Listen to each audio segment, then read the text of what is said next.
This program is sponsored by Thrill City, Hyderabad.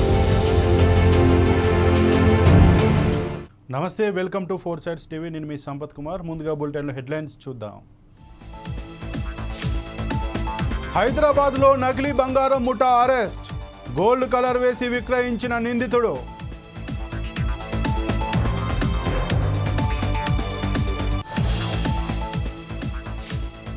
ఖమ్మంలో స్వల్పంగా తగ్గిన వరద ఉధృతి. బాధిత ప్రాంతాల్లో పర్యటిస్తున్న నేతలు.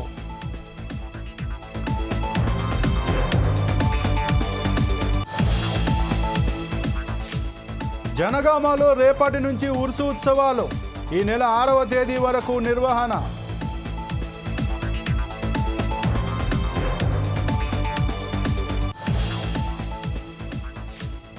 అంబేద్కర్ కోనసీమ జిల్లా రాజోలులో ఫ్లెక్సీ వివాదం. పవన్ను సీఎంగా చూపడంపై టీడీపీ నేతలు అసహనం.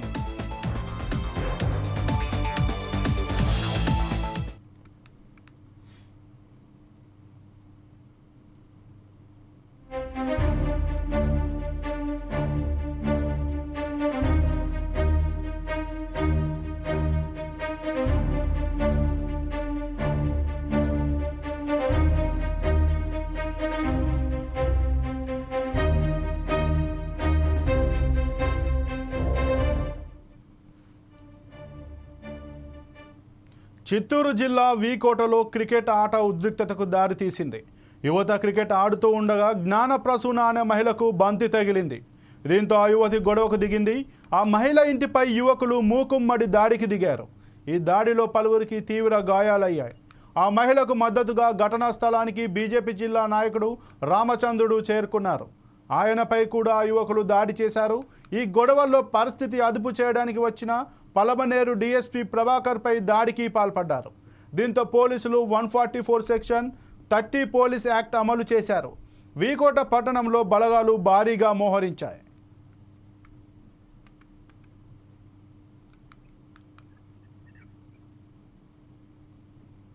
అందరికీ నమస్కారం. వీకోట టౌన్లో నిన్న సంఘటన మీకు అందరికీ తెలిసింది.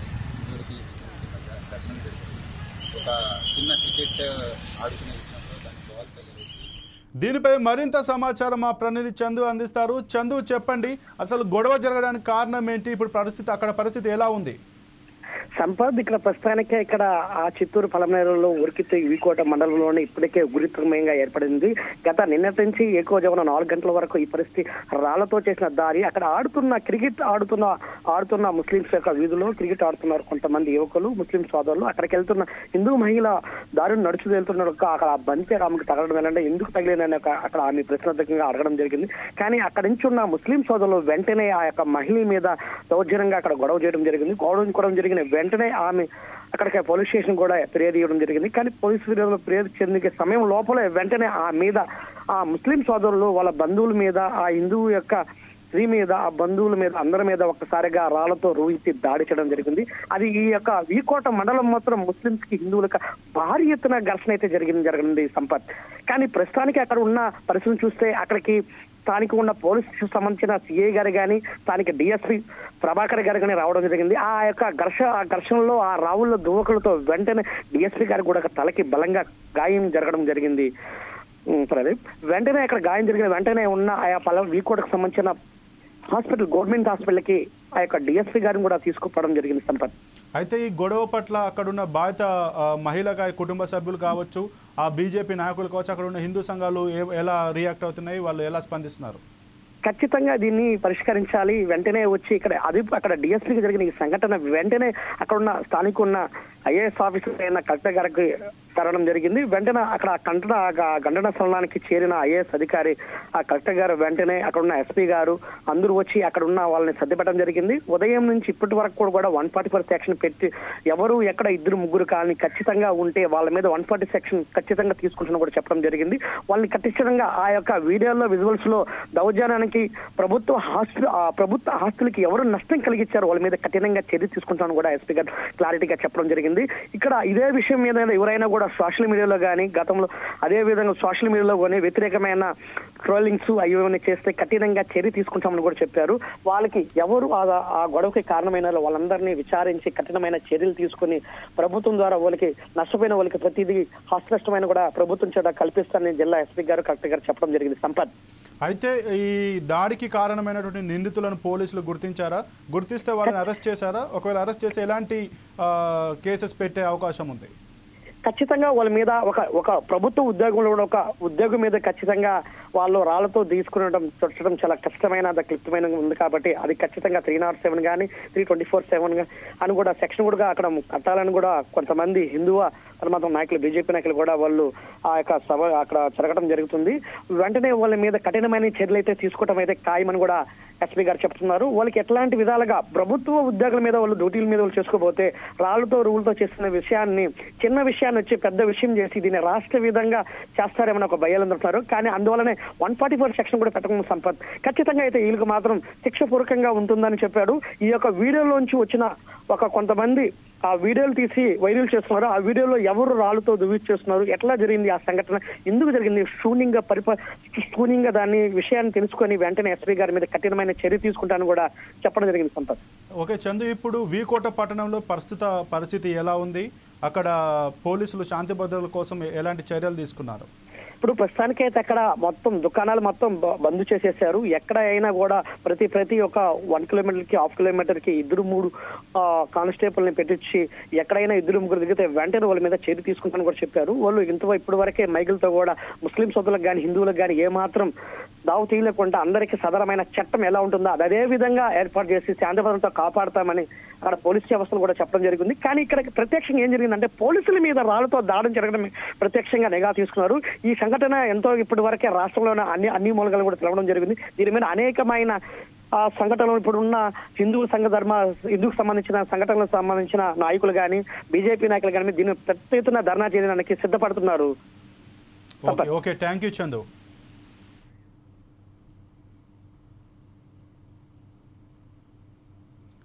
భద్రాద్రి కొత్తగూడెం జిల్లా మణుగూరు పట్టణంలో పినపాక మాజీ ఎమ్మెల్యే రేగా కాంతారావు పర్యటించారు. వరద ప్రభావిత ప్రాంతాల్లోకి వెళ్లి బాధితులను పరామర్శించారు. గతంలో ప్రతి ఇంటికి 10,000 నష్టపరిహారం అందించామని ఆయన తెలిపారు. నిత్యావసర సరుకులు కూడా అందజేశామని చెప్పారు. కాంగ్రెస్ ప్రభుత్వానికి బాధితులపై ఏమాత్రం చిత్తశుద్ధి లేదని విమర్శించారు. ప్రజాపక్షం ప్రజాపాలన చెప్తారు మన ఫోన్లు జగన్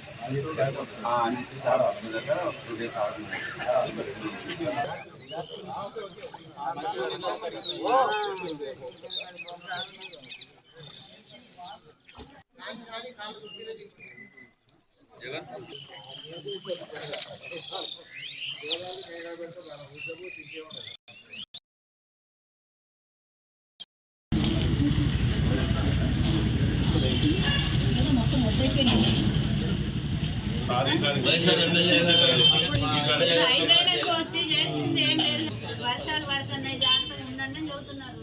కనీసం ముందే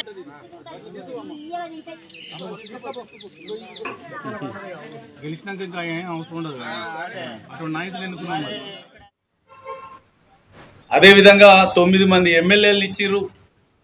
ప్రజలు ఆశపడి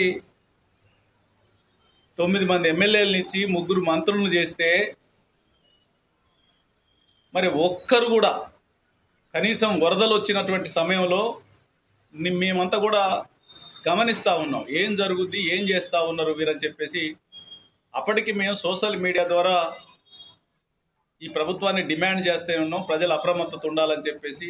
మా గులాబీ సైనికులంతా కూడా సహాయక చర్యలలో పాల్గొనండి అని చెప్పేసి అంటే మా వాళ్ళంతా అక్కడక్కడ అప్రమత్తంగా ఏదో ఒక సహాయం చేతనైనటువంటి సహాయం చేసుకుంటూ గ్రామాలల్లో బస్తీలలో పర్యటన చేస్తూ ఉంటే కనీసం ఒక్కరు కూడా కాంగ్రెస్ పార్టీ ప్రజాప్రతినిధులతో పాటు కార్యకర్తలు కూడా ఒక్కరు ఆసూకి అసలు తుపాకు గుండు కూడా దొరికే పరిస్థితి కూడా పోయినారు. మరి ఎక్కడ పోయినరు, ఏడబోయినరు వీళ్ళంతా అర్థం కావట్లే.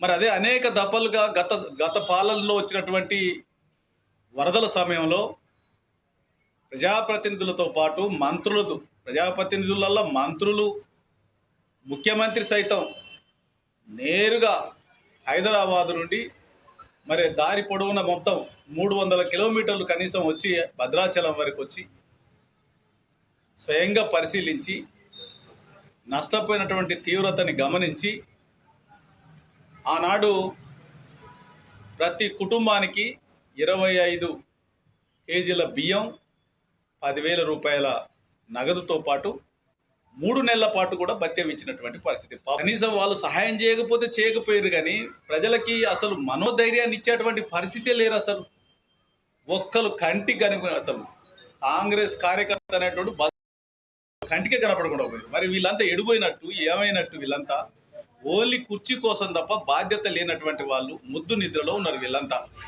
రేవంత్ రెడ్డి గారి ప్రభుత్వం ముద్దు నిద్రలో ఉంది. దురదృష్టం ఏంటంటే ఈ జిల్లాలో 3 మంత్రులు, అదేవిధంగా 9 మంది ఎమ్మెల్యేలు ఇచ్చిర్రు. ప్రజలు ఆశపడి 9 మంది ఎమ్మెల్యేలను ఇచ్చి 3 మంత్రులను చేస్తే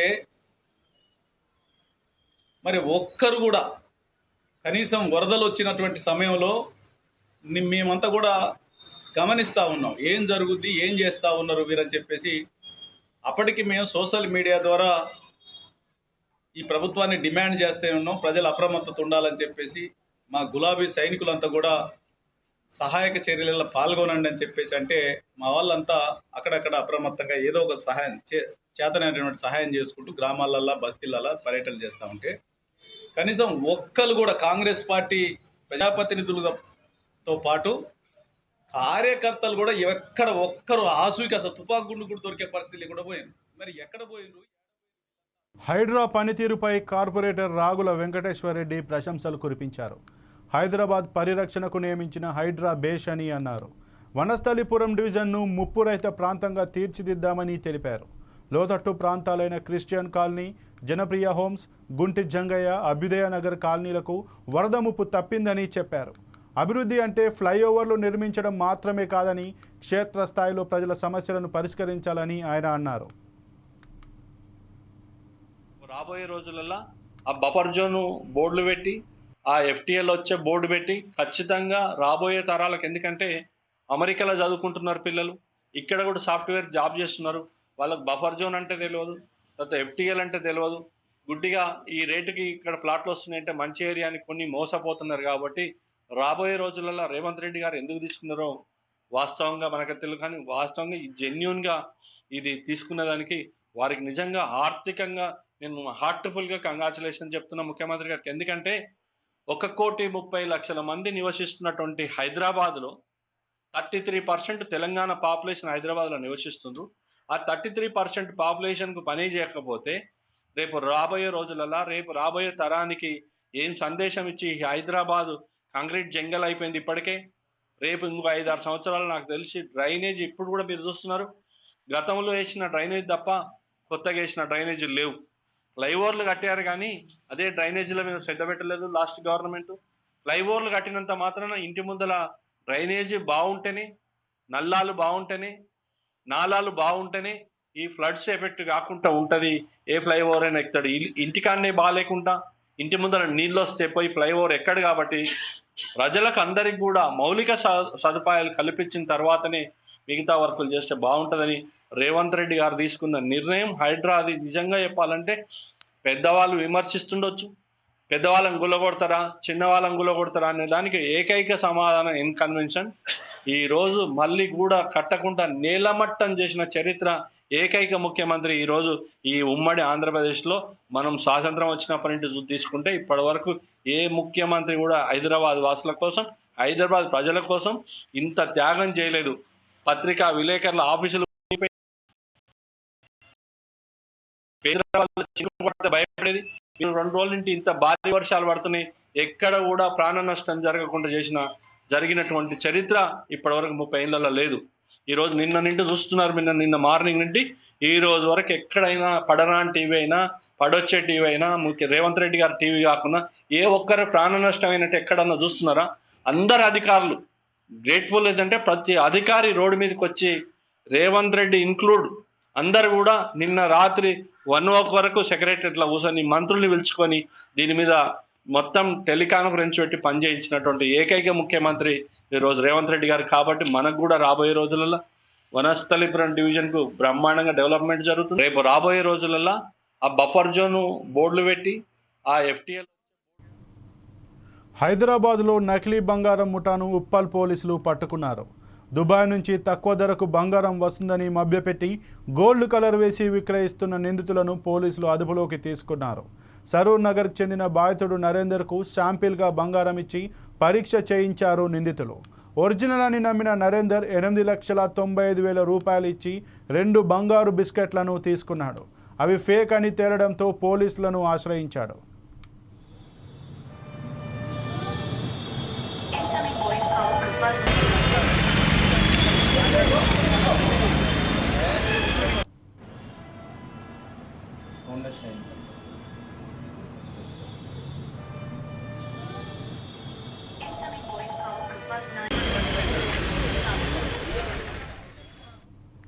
గత కొద్ది రోజులుగా కురుస్తున్న వర్షాలకు లోతట్టు ప్రాంతాలు జలమయమయ్యాయి. హైదరాబాద్లోని నిజాంపేట్ హిల్ కౌంటీ ఎదురుగా ఉన్న ప్రతి కుంటలో భారీగా వరద నీరు చేరింది. దీని కారణంగా సమీప SR కాలేజీ సెల్లార్లోకి నీరు చేరింది. దీంతో కార్పొరేషన్ అధికారులు విద్యార్థులు ఖాళీ చేయించి పక్కనే ఉన్న సప్తపది ఫంక్షన్ హాల్లోకి విద్యార్థులను తరలించారు. ఇంటర్ చదువుతున్న దాదాపు 300 మంది విద్యార్థులు ఇందులో ఉన్నారు.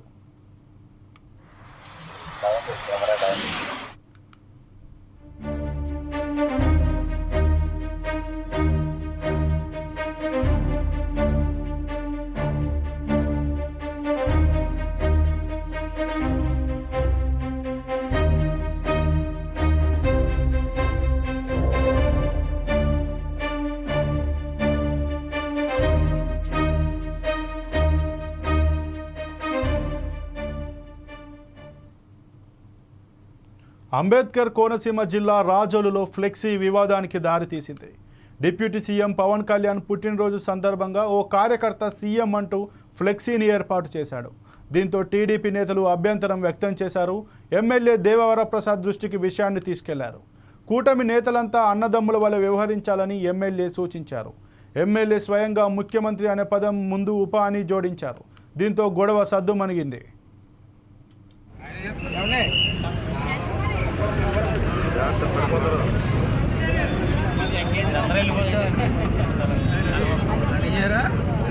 దానిలో భాగంగా ఈరోజు డయాలసిస్ కేంద్రాన్ని మనం ప్రారంభించాం.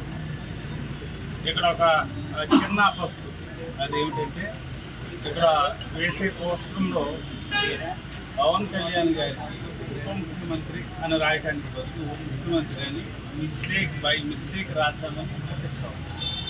అది వెంటనే సరిదిద్ది ఉప ముఖ్యమంత్రి మంత్రివర్యులు అని రాయాలని చెప్పి నేను కోరుతా ఉన్నాను. అది వెంటనే కరెక్ట్ చేస్తాను. ఒక విషయాన్ని అందరూ కూడా ఈ సందర్భంలో మనందరం కూడా ఎంతో ఈ కూటమి సభ్యులందరూ కూడా అన్నదమ్ములుగా మనం పనిచేస్తాం.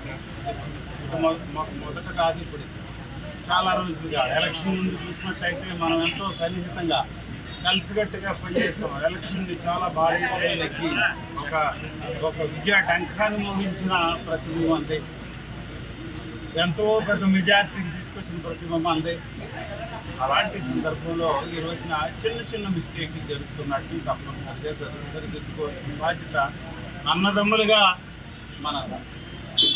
కాబట్టి ఈ మిస్టేక్ని ఇప్పుడు వెంటనే కరెక్ట్ చేస్తారు. ఇలాంటి ఎప్పుడు కూడా జరగకుండా చూసుకోవాలి.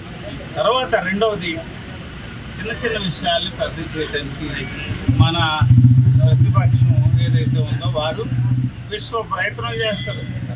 కాబట్టి కొట్టాల్సిన బాధ్యత మనందరి మీద ఉంది. దయచేసి అర్థం చేసుకోవాలి. కాబట్టి కలిసికట్టుగా ఉండండి.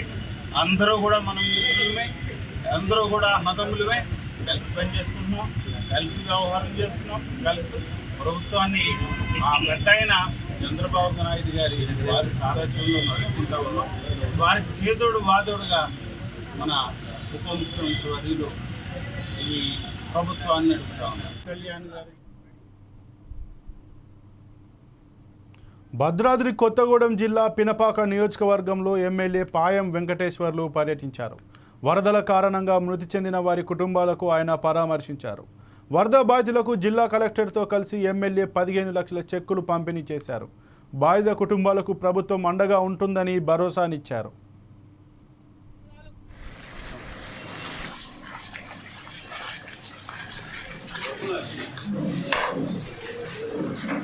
మండలంలో సుందరయ్య నగర్లో ఒక వ్యక్తి చనిపోవడం జరిగింది.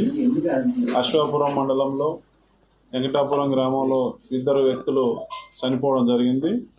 ఆ కుటుంబాలకు సంబంధించి రాష్ట్ర ప్రభుత్వం మరి గతంలో ఏదైతే జీవో నెంబర్ 2 ప్రకారం 4 లక్షలే ఉండేది, దాన్ని ఇవాళ మన గౌరవ ముఖ్యమంత్రి రేవంత్ రెడ్డి గారు మరి ₹1,00,000 పెంచుతూ 4 లక్షలను 5 లక్షలు చేస్తూ మరి ఇవాళ చనిపోయిన కుటుంబానికి 5 లక్షలు నష్టపరిహారం ఇవ్వమని చెప్పేసి ఆదేశాలు ఇవ్వగానే కలెక్టర్ గారు కూడా మరి ఫోన్లో మాట్లాడి మరి ఇప్పుడు మొండికుంటలో కూడా 2 చనిపోయినారు. వాళ్ళకు కూడా 5 లక్షలు చెక్కులు పంపిణీ చేసి ఈ మనుగురు రావడం జరిగింది. ఇక్కడ కూడా మనకు ఈ వరదల్లో ఒకరు చనిపోయినారు.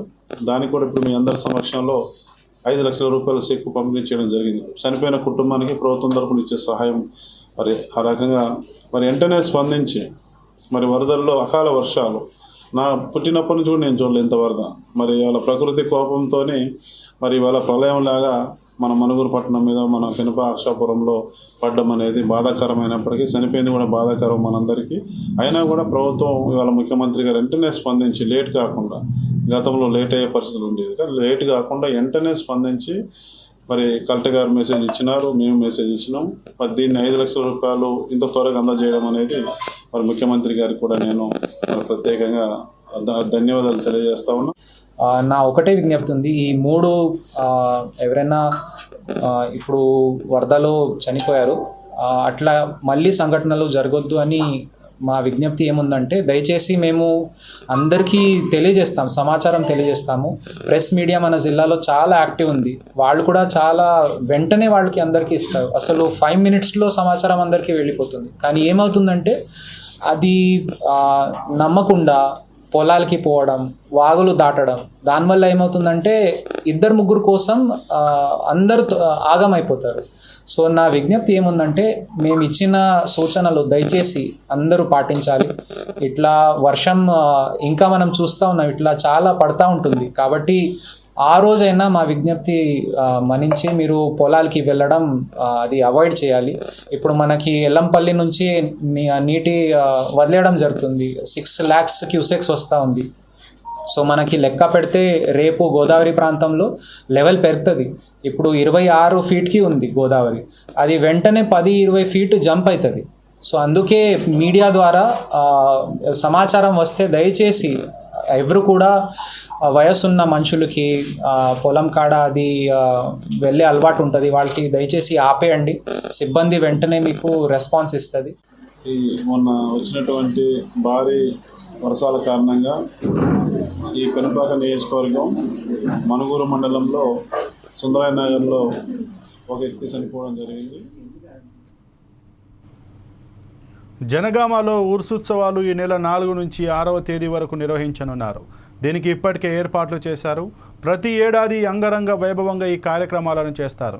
సుమారు 3,000 మంది ఉత్సవాలకు హాజరవుతారని కమిటీ తెలిపింది. ఈ ఉత్సవాల ప్రత్యేకతలపై కమిటీ సభ్యులతో మా వరంగల్ ప్రతినిధి సుధాకర్ ఫేస్ టు ఫేస్. నమస్తే, వెల్కమ్ టు ఫోర్సెస్ టీవీ. ఈ నెల 4 నుండి 6వ తేదీ వరకు జనగామ జిల్లా కేంద్రంలో ఉర్సు ఉత్సవాలు ఘనంగా జరుగుతాయి. ఈ 3 రోజులు ఈ ఉర్సు ఉత్సవాలు ఏ విధంగా కొనసాగుతాయి, ఈ ఉర్సు ఉత్సవాల ప్రత్యేకత తెలుసుకుందాం. మనతోటి వాళ్ళ మత పెద్దలను వాళ్ళు అడిగే ప్రయత్నిద్దాం. అన్న నమస్తే, ఏంటి ఈ ఉర్సు ఉత్సవాల ప్రత్యేకత ఏంటి? ప్రత్యేకత అంటే ప్రతి సంవత్సరం ఘనంగా మా సయ్యద్ అబ్దుల్లా షాబాబ్ రహమతుల్లా అలీ ఉర్సు ఉత్సవాలు చాలా ఘనంగా చేసుకుంటాం మేము అందరం కలిసి. మా పెద్దన్న సయ్యద్ హబీబుల్ హుసేన్ ముతవల్లి దర్గా, నేను వాళ్ళ చిన్న తమ్ముడిని, నా పేరు సయ్యద్ జహాంగీర్ హుసేన్. చాలా ఘనంగా అవుతుంది. అంటే మొదటి రోజు ఏం చేస్తారు, రెండో రోజు ఏం చేస్తారు? మొదటి రోజు 3వ తారీఖు అని రేపు గుస్లే షరీఫ్ అని మా ప్రోగ్రాం ఉంటుంది. దాని తర్వాత 4వ తారీఖు సందల్ గంధం వెళ్తుంది, మా ఇంట్లోకి వెళ్ళి వెళ్తుంది గంధం. 5వ తారీఖు నాడు ఉరుసు వస్తాను, ఇక్కడ అన్నదానం కార్యక్రమం ప్లస్ ఏమంటారు ఖవాలీ ప్రోగ్రాం, ఇట్లా అసలు దొరుకుతుంది ఇక్కడ. అంటే సుమారు ఎంతమంది భక్తులు వస్తారు ఈ పూజకి, మీ చేసే పూజకు? దాదాపు 2,000 నుంచి 3,000 లోపల భక్తులు ప్రతి సంవత్సరం ఇక్కడ వచ్చి బాబా ఆశీర్వాదం తీసుకొని వెళ్తారు.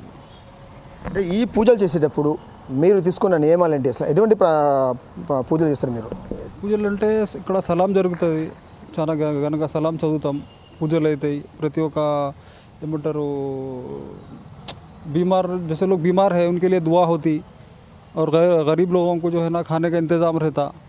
ఇటువంటి ప్రోగ్రామ్ జరుగుతుంది ఇక్కడ. అంటే వీళ్ళు చెప్పేది చూస్తే మాత్రం వీళ్ళ దగ్గర ఇక్కడ పూజలు జరిగినప్పుడు ఎవరైనా అనారోగ్య పాలు ఉంటే మాత్రం వాళ్ళని తీసుకొచ్చి ఇక్కడ పూజలు ఇస్తే వాళ్ళ ఆరోగ్యం కుదిరబడుతుంది. అందుకని లేని వారికి కూడా తీసుకొచ్చి ఇక్కడ పూజలు చేయడం వల్ల ఎంతో కొంత మీరు కూడా చెప్పండి. ఏదైనా మాత్రం గతంలో ఇదే దీని మీద కొంత ఘర్షణ జరిగింది, కానీ చివరికి అది కూడా మళ్ళీ వాళ్ళ కవిసం అసలు ఏం జరిగింది, వాళ్ళకి వీళ్ళకి ఏ విధంగా వచ్చాయి, తర్వాత వీళ్ళ సొసైటీ ద్వారా వీళ్ళకి ఏ విధంగా చేయడం తెలుసుకుందాం. గతంలో గొడవ జరిగింది కదా దీని మీద. గతంలో ఇక్కడ ఉన్న ఒక చిన్న గ్యాంగ్ ఉన్నది. ఆ గ్యాంగ్ వాళ్ళు ఏం చేశారంటే దాదాపు మేము 87తో ఉత్సవాలు అయితే వీళ్ళు ఏం చేశారంటే ఆడ పోయి మళ్ళీ వక్బోర్డ్లో పోయి వాళ్ళ కంప్లైంట్ ఇచ్చారు వాళ్ళు అంటే ఇక్కడ లక్షల ఆమ్దాని ఉన్నది, ప్రతి శుక్రవారం ఏమంటారు ఏటాలకు వస్తారు అసొంటి పోయి చెప్పారు. అయితే వాళ్ళు వక్బోర్డ్ వాళ్ళు ఏం చేశారు, వాళ్ళ ఒక టాస్క్ ఫోర్స్ టీం ఇక్కడ వచ్చేసి ఇక్కడ వాళ్ళు మొత్తం వెరిఫికేషన్ చేసిన తర్వాత వాళ్ళే కంప్లైంట్ చేసిన వాళ్ళకే రివర్స్గా చెప్పి వెళ్ళారు. ఇక్కడ వచ్చిన మేము ఏం లేదు, ఒక 10x10 ఒక చిన్న స్మాల్ ఒక దర్గా రూమ్ నట్టు ఒక దర్గా ఉన్నది, ఇక్కడ అసలు ఏం ఆమ్దాని లేదని వాళ్ళు ఏం చేశారు, ఇమీడియట్లీ మాకు నీట్గా రిపోర్ట్ రాసి ఇచ్చేసారు. మళ్ళీ మేము మా దగ్గర ఎట్లా వాళ్ళు కంప్లైంట్ ఇచ్చారో దాని ప్రకారం మళ్ళీ మా హ్యాండ్ వరకు వచ్చేసింది మీద. ఏదేమైనా మనం తాత ముత్తాతల నుంచి ఇక్కడ పెద్ద మనుషులు మాత్రమే ఇక్కడ పూజలు జరుగుతుంది. 87వ ఊరు సూచాలు కూడా ఇలా జరుగుతుంది. అయితే వీళ్ళకి పడిన కొంతమంది మాత్రం గతంలో ఇక్కడ కొంత అంటే ఈ సొసైటీకి సంబంధించి కొంత అమౌంట్ వస్తుంది, దీన్ని వీళ్ళు దుర్వినియోగం చేస్తున్నారని చెప్పి కంప్లైంట్ జరిగింది. ఈ నేపథ్యంలో ఎవరు వచ్చారో టీం వాళ్ళు వచ్చేసి ఇక్కడ జరిగిన అంటే ఎటువంటి అవాంఛన సంఘాలు జరగట్లేదు, ఉరుసు ఉత్సవాలకు వీళ్ళ సొంత డబ్బులతోనే పూజలు చేయడం చెప్పబడింది. ఏదేమైనా మాత్రం 3వ తారీఖు నుంచి అంటే 4, 5, 6 ఈ 3 రోజులు జరిగే ఉత్సవాలు మాత్రం జనగామ జిల్లా కేంద్రం మాత్రం ఒక ఉత్సవంగా జరుగుతూనే ఉంటుంది. అంతేకాకుండా చుట్టుపక్కల గ్రామాల నుంచి మాత్రం సుమారు 3000 మంది భక్తులు వచ్చేసి ఈ ఉత్సవంలో పాల్గొంటారు. ఇక్కడ మేము బాల్తో సుధాకర్, ఫోర్సెస్ టీవీ, జనగాం. నమస్తే, welcome to forces TV. Nagar Kurnool జిల్లా అచ్చంపేటలో వాగులో చిక్కుకున్న వారి కోసం రెస్క్యూ ఆపరేషన్ కొనసాగుతోంది. ఇప్పటికే 12 మందిని రక్షించారు. ఎమ్మెల్యే బాల్ నాయక్, అచ్చంపేట ఎమ్మెల్యే చిక్కుడు వంశీకృష్ణ ఘటనా స్థలానికి చేరుకొని బాధితులను పరామర్శించారు. సురక్షితంగా కాపాడిన బృందాలను ఎమ్మెల్యేలు అభినందించారు.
భయపడకు, ఏం కాదు, ఇక బయట పెట్టు.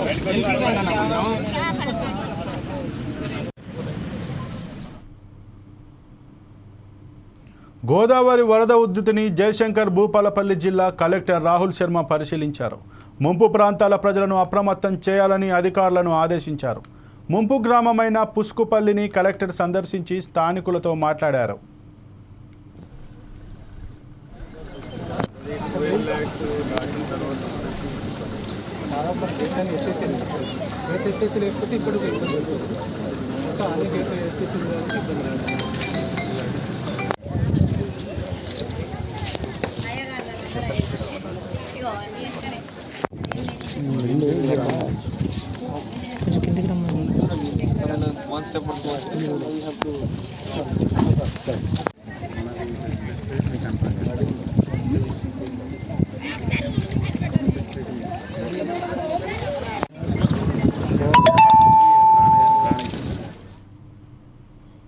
పాల్వంచ మండలంలోని గ్రామాల్లో ఎమ్మెల్యే కూనంనేని సాంబశివరావు పర్యటించారు. వరద దాటికి కిన్నెరసాని గ్రామంలో దెబ్బతిన్న నివాసాలను ఆయన పరిశీలించారు. ముందస్తు హెచ్చరికలు లేకుండా కిన్నెరసాని గేట్లు ఎత్తడంతో అధికారులపై ఎమ్మెల్యే ఆగ్రహం వ్యక్తం చేశారు.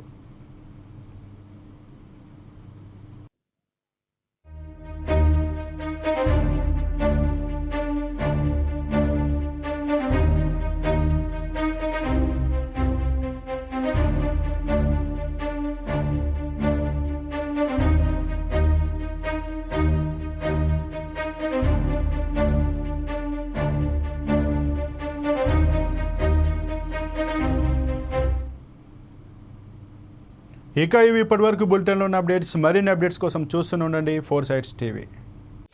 This program is sponsored by thrill city Hyderabad.